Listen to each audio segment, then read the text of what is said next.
Hey guys, SuperHorrorBro Mike here, and in today's video, we finally have some answers to our burning questions surrounding the mysteriously horrifying world of Little Nightmares, and some of its iconic characters. These answers have come from information contained within the new Little Nightmares audio series, The Sound of Nightmares, for which there are 6 episodes total. Now, while I will be touching on the main plot points of this audio series in today's video, I do strongly recommend listening to them for yourselves, as not only do they contain a ton of lore, they're also really well put together, especially if you're a fan of spooky storytelling. With that disclaimer out of the way, let's dive into a quick synopsis of the Sound of Nightmares story and characters, and then afterwards we'll take a look at how the world of Little Nightmares actually works based on this new information. It's finally time to get some answers.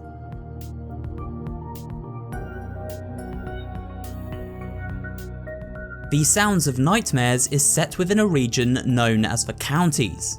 While the Counties certainly has its fair share of peculiarities, it does not seem to be set in the same twisted realm we experience while playing the Little Nightmares games. And that's because it's not, but more on this later. Within the Counties lives a young girl whose real name we eventually learn to be Ruth, but was given the nickname No One by bullies at her school.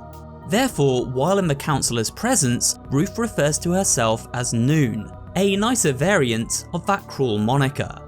Noon fell sick after coming into contact with a life-threatening water parasite. The parasite almost killed Noon, but before it could, she received a miracle cure. This cure suddenly shone a spotlight on Noon. She began appearing on TV with the doctor who had cured her, paraded around like a lab experiment for people to celebrate. In fact, even the bullies at her school began treating her differently. She was now a local star within the Counties. However, this miracle cure may have neutralized the parasite within Noon's body, but it also came with a string of nasty side effects. The child began experiencing horrifyingly vivid nightmares, where she was able to taste, smell, and even experience pain, as if her dreams were a reality. She also began to experience severe headaches, which grew increasingly worse as time went by. And while the parasite may have been neutralized, she felt it lived on inside her, pinching and prodding at her organs, and itching at her skin. Noon felt as if she no longer belonged within her own body. As a result of these side effects, Noon's parents decided to commit her to the county's psychiatric institute, where they hoped she would be able to receive treatment that could cure her of these ailments. She was referred to a counsellor working on the children's ward named Otto. Otto vows to try his best to help Noon work through her trauma and eventually cure her, so she can return to her parents. However, as Noon begins recounting her nightmares to him during their therapy sessions, Otto gradually becomes more interested in using Noon for his own research purposes. You see, many years ago as a child, Otto lost his beloved sister Cece. She was snatched away by a shadowy figure he calls the Ferryman, a character who those deeply invested in the Little Nightmares lore will no doubt remember. Noon refers to the Ferryman as the Candleman on account of his facial appearance, which she explains looks like melted candle wax. After discovering that Noon has encountered Cece's Ferryman, Otto sets his mind on finding a way to meet the mysterious figure who stole away his sister all those years ago. Throughout the 6 episodes of the show, Noon tells Otto of her nightmares, which take place in a number of spooky locales, each inhabited by their own set of monstrous creatures. There's a prison, a bathhouse, a shopping mall, a circus, a sewer system, and a factory. When Otto learns that Noon can experience senses within these nightmares, he theorizes that she may be crossing over to an alternate reality, a dimension removed from that of the counties in the waking world. This is confirmed to him when, on a number of occasions, while monitoring Noon sleeping by night, he witnesses her vanish into thin air, only to reappear sometime later. And so Otto, in his pursuit to seek out the Ferryman and hope to reunite with his long-lost sister Cece, grows increasingly dangerous and unhinged. Casting aside his desire to protect and cure Noon, and instead pushing her to breaking point as he attempts to use her to find a way into the nightmare realm she refers to as the Nowhere. As the therapy sessions go on, Otto becomes less and less likable, and we feel increasingly sorry for Noon, whose health is deteriorating rapidly. In fact, after the doctor carries out x-rays on Noon's head, he discovers a tumour growing on her brain. This has been the cause of her headaches. Curiously, Noon's headaches and illness are not present while she explores the Nowhere realm, as if she leaves them behind when travelling between dimensions. In the Nowhere, she is a stronger version of her waking world self. However, she also becomes drawn to the darkness, as if influenced by the sinister world she explores. The show ends with Otto attempting to travel inside the Nowhere with Noon. He hooks her up to a dream apparatus and uses it to tune into the frequency of her nightmare, opening a portal between dimensions. By doing so, he is able to decipher what the ferryman has said to Noon while the two communicated within the Nowhere. The ferryman is trying to save Noon, taking her away from the waking world of the counties and into the Nowhere for good, saving her from Otto's dark experiments and curing her of the tumour growing inside her head. Otto has been the real monster this entire time. He tries one last effort to enter the Nowhere with her, by hooking them both up to the dream apparatus so he can share the child's nightmare. However, while doing so, Noon vanishes, taken by the ferryman for good, just like Otto's sister Cece was all those years earlier. Enraged, Otto vows to discover a way into the dream world and moves on to his next victim, another child patient named Ethan, with a plan to use the boy in a similar fashion, desperate to access the Nowhere. This is where the show ends, and a potential season 2 would most likely pick up.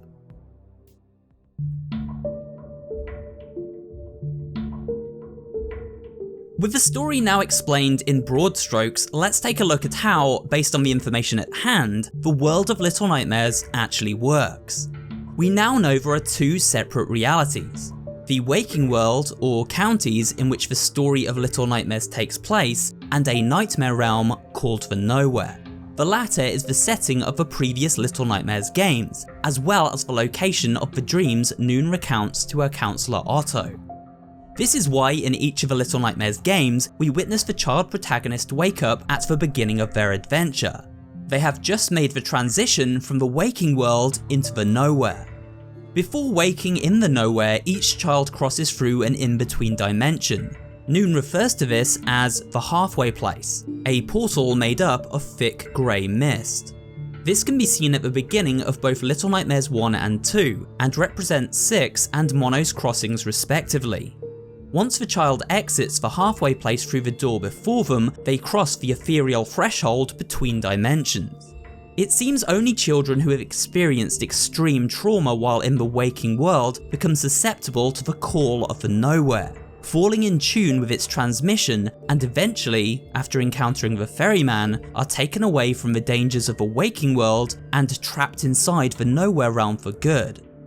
It's also worth noting that the Nowhere appears to be a fractured dimension, one that is split rather than linear like the waking world. From information given to us from the latest game, Little Nightmares 3, we are told that a pocket dimension known as the Spiral exists within the Nowhere.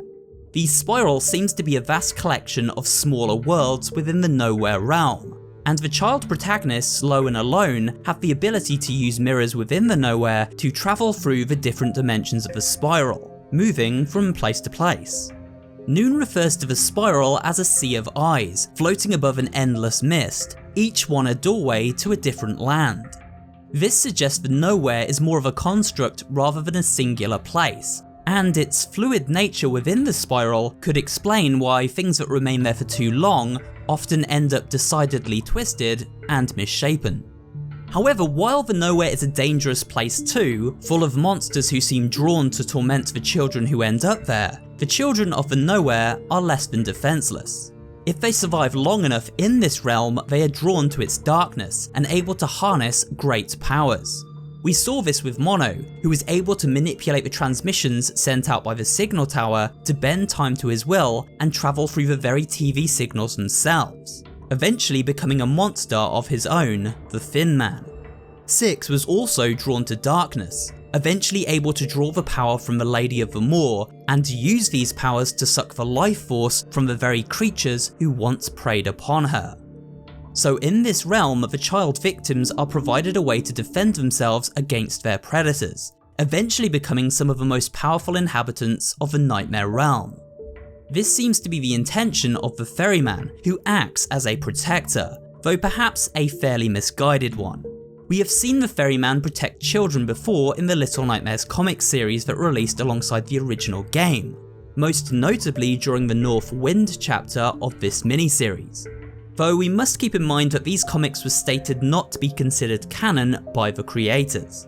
The ferryman is also referred to as a guardian between realms, and appears to be a gatekeeper that can grant or deny passage between the waking world and the nowhere.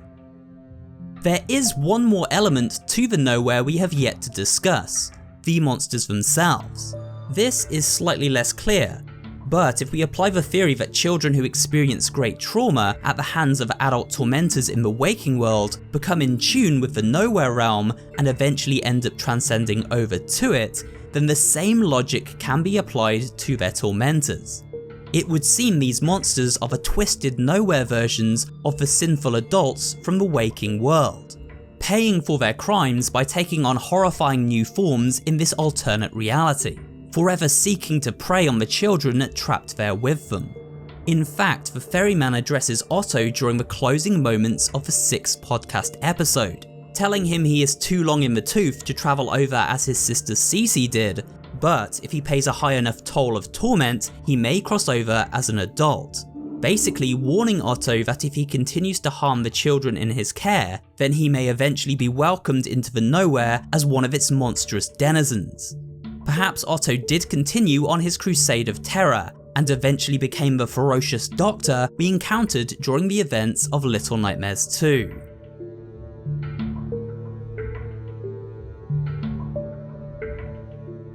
While nothing is confirmed, the Sounds of Nightmares does hint at Otto's sister Cece being none other than beloved Little Nightmares protagonist 6.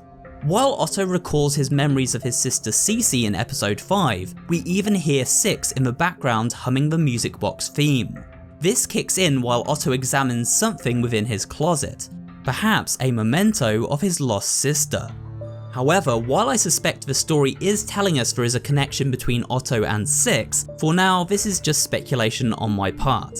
Though if this theory is true, then it does mean that unlike the counties within the waking world, the nowhere exists on a different timeline, one that is non-linear, where time has no real meaning at all, and simply exists in its own vacuum. And with that, we've come to the end of this summary of everything we can learn from listening to the Little Nightmares audio series, The Sounds of Nightmares. In future videos, I may expand on these concepts with fresh theories about both the nowhere and the characters trapped within it, as well as how these theories may apply to the story of upcoming game Little Nightmares 3. But for now, I hope you enjoyed watching this video and found it both entertaining and informative. If you did, remember to leave a like, comment down below, and of course subscribe for more horror related content. Thanks for watching, and I will see you on the next video.